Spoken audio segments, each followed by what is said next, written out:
okukira nnyo okulaba nti ayogedde ku kintu kya corruption, abantu ababba ssente za gavumenti, ate nayogera ne ku kintu kya integration.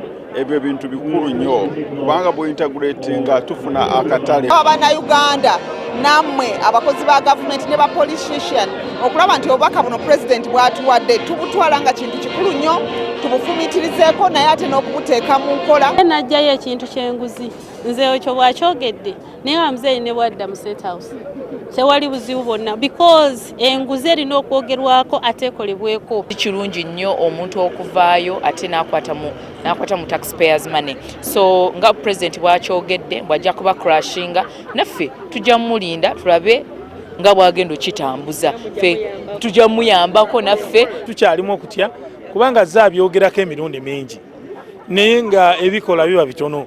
Era byakitandise n'amaanyi ate namaliza nga akigamba nti ate mulimu ebikolebwa mistakes.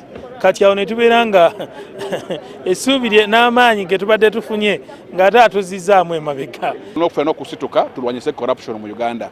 Emirimu gyaffe kitambule bulungi, obulamu butambule bulungi, ne development ne provision of services zibeere bulungi mu ggwanga lyaffe Uganda. Twemu byetegedde byabadde ayogera, abadde ateeka emphasis ku trade, agriculture ne services. Bannayuganda tube ne services, tube balimi ate tubeeko ebintu byetusuubula.